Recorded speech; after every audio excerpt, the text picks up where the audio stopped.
Episode के शुरुआत में हमें हमारा मेन कैरेक्टर नागी दिखाया जाता है जो कि ऑमलेट बना रहा होता है। तभी वहाँ नागी की बहन आती है जिसका नाम था साची।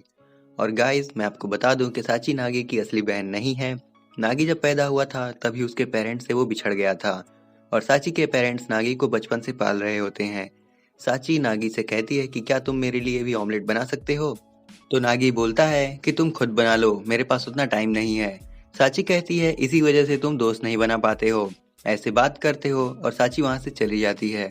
और तभी साची की मॉम वहां आती हैं और नागी से पूछती हैं कि क्या तुम्हें पता है मैंने अपने पैसे कहाँ रखे हैं। तो उस पे नागी बोलता है कि आपने अपने सारे पैसे नीचे वाले राइट शेल्फ में रखे हैं। आपको कितनी बार बोला है आपको पीना छोड़ देना चाहिए, इसलिए आप सारी चीजें भूल जाती हैं। वो बोलती है ठीक है, बट ये सब होने के बाद जल्दी से तैयार हो जाना, हमें एक फैमिली से मिलने जाना है। नागी बोलता है कि श्योर, मैं तैयार हो जाऊंगा। फिर नागी चेयर पे बैठ के अपनी फैमिली की फोटोज देख के सोच रहा था कि मुझे नहीं लगता कि बच्चों को उनके जन्म के बाद गलत बेड पे रख देना से ये सच है। मुझे विश्वास नहीं होता कि बस इस वजह से मेरी पूरी फैमिली बदल गई। फिर साची के मॉम डैड आते हैं और बोलते हैं कि हम उस फैमिली से डिनर हॉल में मिलने जा रहे हैं, तो तुम आ जाना और लेट मत होना। और फिर साची के मॉम डैड वहां से जाने लगते हैं और जाते जाते साची की मॉम नागी को हैप्पी बर्थडे कहती हैं, जिस पे नागी बोलता है शुक्रिया कि आपको मेरा बर्थडे याद है। फिर नागी अपना स्कूल यूनिफॉर्म पहन के रेडी होने लगता है। तब वहाँ साची आती है और नागी से बोलती है कि क्या तुम सच में उस फैमिली को ज्वाइन करने वाले हो।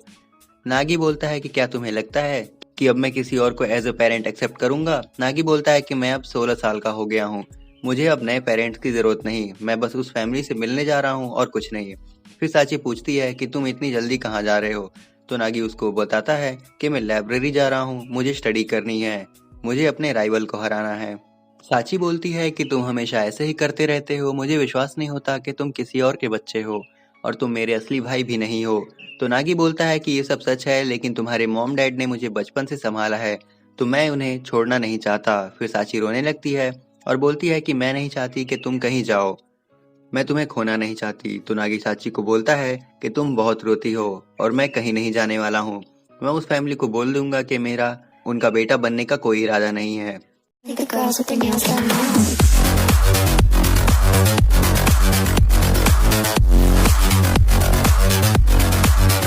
Girls with their nails done.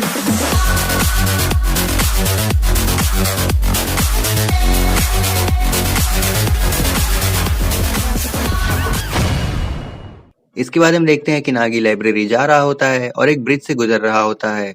तभी वो देखता है कि एक लड़की बैठी थी। नागी जोर से भाग के उसके पास जाने लगता है, उसको रोकने के लिए चिल्ला रहा होता है कि वेट, तुम ऐसा क्यों कर रही हो। नागी को लगता है कि वो लड़की सुसाइड करने वाली है, लेकिन तभी नागी उसको बचाता है और दोनों ब्रिज से गिरते हुए, और नागी का हाथ उस लड़की के बूब्स पे पड़ जाता है।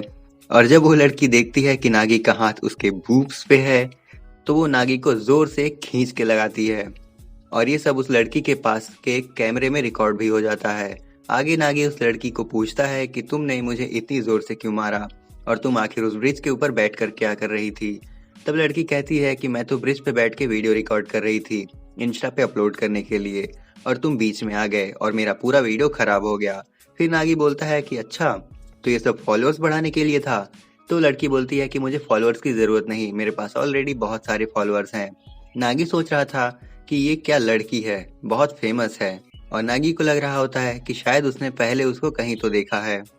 फिर वो लड़की बोलती है कि मैं एक नाटक करना चाहती हूँ जिससे मेरी फैमिली को ऐसा लगे कि मुझे अभी शादी नहीं करनी। तो नागी शॉक होके बोलता है कि क्या कहा, शादी, लेकिन अभी तुम्हारी एज क्या है। तो लड़की बोलती है कि क्या तुम्हें पता है कि 16 साल के बच्चे भी शादी कर सकते हैं। फिर नागी बोलता है कि हाँ मुझे पता है, लेकिन मुझे विश्वास नहीं हो रहा कि मेरे एज के बच्चे शादी कर रहे हैं, लेकिन वैसे तो तुम्हारी सिचुएशन बिल्कुल मेरे जैसी है। फिर नागी उसको अपनी पूरी स्टोरी बताता है। फिर वो लड़की बोलती है कि हाँ, हम दोनों की ही फैमिली के सेम इश्यूज हैं, मेरे मर्जी के बिना मेरी शादी हो रही और तुम अपनी असली फैमिली से बिछड़ गए हो। फिर वो नागी से कहती है कि तुम तो सेम एज के है, और वो नागी को अपना नाम बताती है, आमनो एरिका, और वो बताती है कि वो ऑर्फियस गर्ल्स एकेडमी में सेकेंड ईयर स्टूडेंट है। फिर नागी एरिका का नाम सुन के एक फ्लैशबैक में चला जाता है जहाँ वो स्कूल में होता है। उसके फ्रेंड्स एरिका के बारे में ही बात कर रहे होते हैं कि एरिका बहुत क्यूट है और नागी उनकी बातें सुन के सोच रहा होता है कि लड़के पढ़ाई वढ़ाई सोच के ये क्या कर रहे हैं, और इंस्टा पे सर्च करके एरिका के फोटोज देखता है और सोचता है कि कोई लड़की इतनी क्यूट नहीं हो सकती, वो ज़रूर फिल्टर यूज़ करती होगी। कि तभी एरिका नागी से बोलती है, तुम सुन रहे हो ना, अपने बारे में कुछ बताओ। फिर नागी एरिका को अपना नाम बताता है और बोलता है कि मैं भी सेकेंड ईयर में हूँ और मैं मेगुरोगावा एकेडमी में पढ़ता हूँ। ये सुनकर एरिका बहुत एक्साइटेड होती है और कहती है कि क्या कहा, मेगुरोगावा? ये तो काफ़ी बड़ी एकेडमी है यार, यहाँ जो भी स्टूडेंट्स पढ़ते हैं वो बहुत स्मार्ट और इंटेलिजेंट होते हैं। और एरिका उठ के नागी के सामने आती है और बोलती है, आज मेरा सबसे लकी दिन है, इस बात का मैं अब यूज़ कर सकती हूँ। और नागी को कहती है कि अभी से तुम मेरे बॉयफ्रेंड बनने वाले हो। नागी बेचारा शॉक हो जाता है और बोलता है कि क्या पागल हो गई हो, मैं तुम्हारा बॉयफ्रेंड नहीं बनने वाला, आखिर मैं तुम जैसी लड़की का बॉयफ्रेंड क्यों बनूंगा। तो एरिका नागी से बोलती है कि तुम्हें सच में मेरा बॉयफ्रेंड नहीं बनना है, तुम्हें बस एक नाटक करना है कि मेरा बॉयफ्रेंड होने का। अब तुम ही सोचो, आजकल अरेंज मैरिज कौन करता है और मैं उससे शादी क्यों करूं जिसको मैं जानती भी नहीं, वो दिखाया जैसा है एंड ऑल दैट। तो नागी बोलता है कि मुझे नहीं पता, अमीर लोगों के बारे में कुछ नहीं पता मुझे। एरिका बोलती है कि ये बहुत अच्छा प्लान है, हम ऐसा नाटक करेंगे कि जैसे मुझे बॉयफ्रेंड है और मैं उससे सच्चा प्यार करती हूँ। और नागी तुम बहुत इंटेलिजेंट हो तो तुम्हारा फ्यूचर भी बहुत अच्छा होगा, तो मेरे पेरेंट्स तुम पे शक भी नहीं करेंगे, और जब मैं ये सब अपने बताऊंगी तो मेरी शादी टूट जाएगी। ये सुन नागी बोलता है कि तुम्हारी इमेजिनेशन बहुत अच्छी है, काफ़ी अच्छा प्लान बनाया है तुमने, लेकिन ये रियलिटी है जहाँ तुम्हारा प्लान वर्क नहीं करेगा और मैं तुम्हें इसमें बिल्कुल कोऑपरेट नहीं करने वाला। और मैंने तुम्हें पहले ही बताया है कि मुझे मेरी रियल फैमिली से मिलने जाना है, तो मेरे पास तुम्हारे ऐसे गेम्स के लिए टाइम नहीं है। ये सुन एरिका गुस्सा हो जाती है और बोलती है, क्या मेरे गेम्स, यहाँ मेरे फ्यूचर की बात है। तो नागी बोलता है, इसमें मैं क्या करूँ, तुम्हें शादी नहीं करनी तो मत करो। एरिका बोलती है, मेरे पास कोई ऑप्शन नहीं है इसलिए तुम्हारी हेल्प लेनी है। लेकिन नागी वहां से जाने लगता है कि तभी एरिका उसको एक पिक्चर दिखाती है जिसमें नागी एरिका के बूब्स दबा रहा होता है। नागी एरिका को बोलता है कि तुम मुझे ये क्यों दिखा रही हो। तो एरिका बोलती है कि इसको देख के कुछ एक्सप्लेन करने की जरूरत नहीं, और अगर मैंने ये क्लिप मेगुरोगावा एकेडमी के ग्रुप में डाल दिया तो। ये सुन नागी डर जाता है, उसकी फट जाती है और बोलता है कि प्लीज डोंट, ऐसा मत करना, वरना एकेडमी वाले मेरे पेरेंट्स से कांटेक्ट करेंगे और मेरी पढ़ाई की सारी मेहनत बेकार हो जाएगी। एरिका बोलती है कि तुम बहुत डेस्परेट हो, इतना चिल्लाने की जरूरत नहीं है, मैं ऐसा नहीं करूंगी, बस तुम्हें मेरा बॉयफ्रेंड बन के मुझे कोऑपरेट करना है। फिर नागी बेंच पे बैठ जाता है और बोलता है कि मुझे क्या करना होगा। तो एरिका बोलती है कि ये चीज़ तो सबको पता होती है कि बॉयफ्रेंड और गर्लफ्रेंड क्या करते हैं। नहीं भाई, अगर आप सोच रहे हैं कि वो सब, तो गलत हैं आप। क्या तुम्हें नहीं पता? नागी बोलता है कि मुझे कैसे पता होगा, मैंने कभी किसी को डेट नहीं किया, मैं अपनी ज़िंदगी में सिर्फ पढ़ाई की है। देन एरिका नागी के साथ फ़ोटो क्लिक करने का ट्राई कर रही होती है, लेकिन फ़ोटोज़ काफ़ी अजीब आती हैं। तो एरिका बोलती है कि क्या तुम्हें फ़ोटोज़ क्लिक करना नहीं आता, कितना बेकार पोज किया है। तो नागी बोलता है कि ये फ़ोटो तुम्हें अपने मॉम डैड को ही दिखाना है ना, तो यही दिखा दो, इसमें क्या बुराई है। तब नागी सोच रहा होता है कि ये लड़की किसी रिच पर्सन की बेटी होगी। कि तभी एरिका उसके पास आके बैठती है और नागी को फ़ोटो क्लिक करने के पास आने को बोलती है। नागी उसके पास आता है, लेकिन नागी तभी सोचता है कि एरिका की बॉडी स्मेल तो बहुत अच्छी है, और उस वजह से नागी फ़ोटो में काफ़ी अजीब पोज में आता है। तो एरिका नागी को बोलती है कि क्या तुम्हें अपनी ज़िंदगी में कभी सेल्फी नहीं ली है। और एरिका नागी के हाथ पकड़ के उसको शॉपिंग करने के लिए ले जाती है। फिर आगे हम देखते हैं कि एरिका नागी से काफ़ी सारे कपड़े ट्राई करवाती है और फिर लास्ट में वो दोनों अपने लिए सेम मैचिंग के कपड़े चूज कर लेती है। एरिका बोलती है कि मेरे क्लास की लड़की उसके बॉयफ्रेंड के साथ मैचिंग कपड़े पहनती है, सो हम भी अभी कपल्स जैसे दिख रहे हैं। तो नागी बोलता है कि मुझे नहीं लगता, बस ऐसा लग रहा है कि हमें सेम कपड़े पहने हैं या फिर एक्सीडेंटली हमने सेम कपड़े पहन लिए हैं। एरिका बोलती है कि जो भी हो, बट एटलीस्ट हम स्ट्रेंजर्स तो नहीं न दिख रहे। फिर एरिका शॉप ओनर से उन सारे कपड़ों का बिल मांगती है, तो उसकी टोटल प्राइस होती है 495,000 येन, मतलब अगर हम इंडियन रुपीज में देखा जाए तो 2,96,000। ये सुन नागी सोचने लगता है कि मेरे पास तो बस 1,000 येन ही है, और अब तभी एरिका सारा बिल उसके कार्ड से पे कर देती है।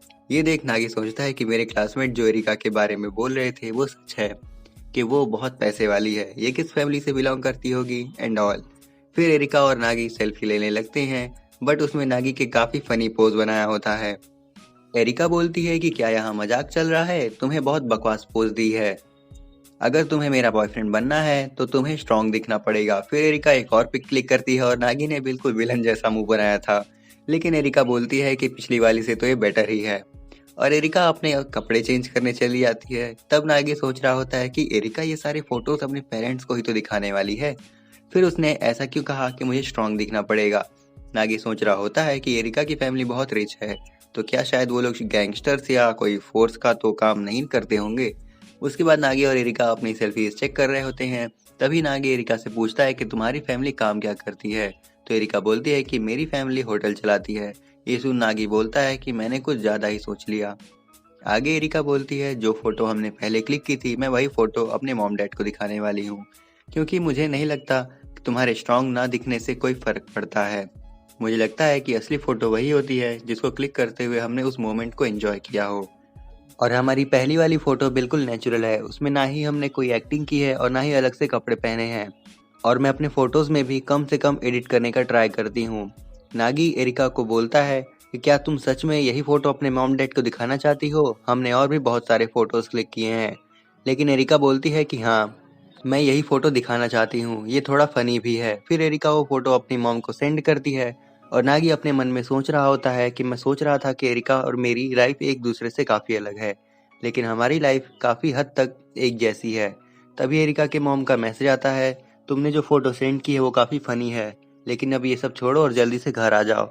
नागी बोलता है कि दिन भर फोटो क्लिक करने के बाद भी कुछ नहीं हुआ, तुम्हारी मॉम तो तुम्हारी शादी करा के ही रहेंगी। एरिका गुस्से में बोलती है कि अब शादी कैंसिल करने का एक ही रास्ता है, हम दोनों और भी क्लोज आए। तुम समझ रहे हो कि मैं क्या कह रही हूँ? नागी एरिका को बोलता है कि तुम बहुत कुछ सोच रही हो, मैं ये सब नहीं करने वाला। तभी वहाँ कुछ लड़के आ जाते हैं और एरिका से बोलते हैं कि तुमने कहा था कि तुम्हारे पास कोई बॉयफ्रेंड नहीं है, तो ये कौन है? नागी एरिका से पूछता है कि ये लोग कौन है, तो एरिका बताती है कि ये सब मेरे एकेडमी के बाजू वाले स्कूल के स्टूडेंट्स हैं और मैंने एक दिन इनसे प्यार से बात क्या कर ली, ये तो मेरे पीछे ही पड़ गए। फिर उस स्टूडेंट में से एक लड़का बोलता है कि ये लड़का कौन है, और एरिका नागी को बोलती है ध्यान मत दो, इग्नोर करो। लेकिन नागी आगे जाता है और बोलता है कि मैं एरिका का बॉयफ्रेंड हूँ। तो एरिका ये सुन नागी को बोलती है कि तुमने ऐसा क्यों बोला? अब पूरे स्कूल में बात हो जाएगी कि मेरा कोई बॉयफ्रेंड है, मुझे नहीं लगा था कि तुम ऐसा करोगे। एरिका नागी को बुरा भला कह रही होती है कि तभी उन स्टूडेंट्स में से एक लड़का नागी को मारने के लिए आगे आता है, जिसके बाद नागी उन सबको धो देता है और भगा देता है। एरिका नागी को बोलती है कि तुम बहुत स्ट्रांग हो, तुम्हारे वजह से मुझे एक आइडिया मिला है कि जो कोई भी मुझसे शादी करने आएगा मैं उसको एक पंच मारूंगी और उसके बाद वो मुझसे शादी करना ही भूल जाएगा। नागी बोलता है कि ये कुछ ज्यादा ही नहीं हो रहा। तो एरिका बोलती है कि अब तो मुझे उस पल का इंतजार है जब लड़का मुझे देखने आएगा और मैं उसका मुंह तोड़ दूंगी, जैसे तुमने उस लड़के का तोड़ दिया। नागी बोलता है कि अगर तुमने ये करना ही है और अगर ऐसा सोच लिया है तो तुम बिल्कुल सही हो। तभी वहाँ एरिका का ड्राइवर आ जाता है और एरिका कार में जाने लगती है।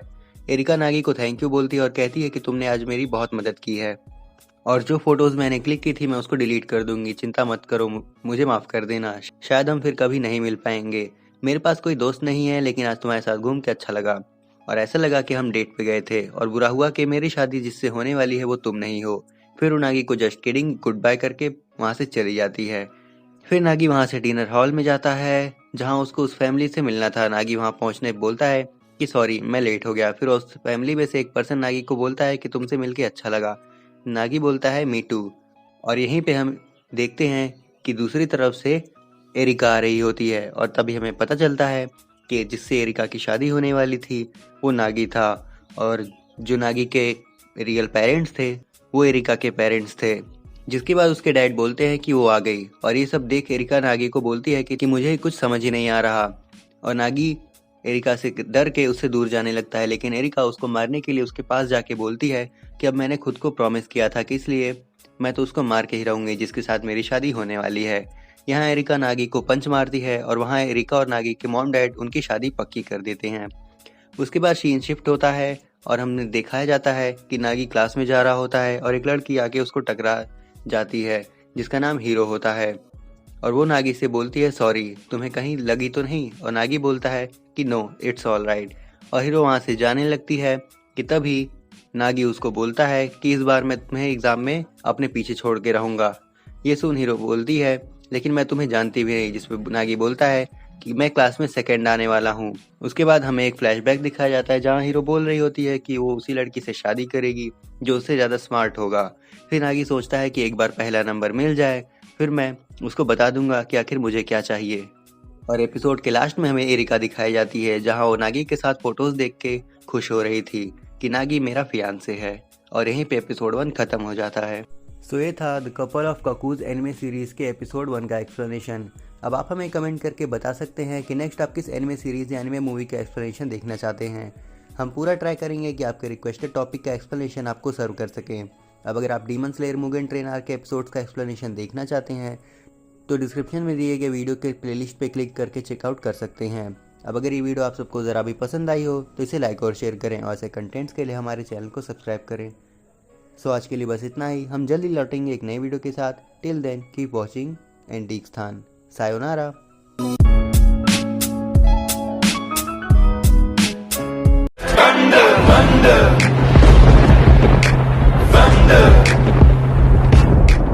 She say, do you love me? I tell her only partly. I only love my bed.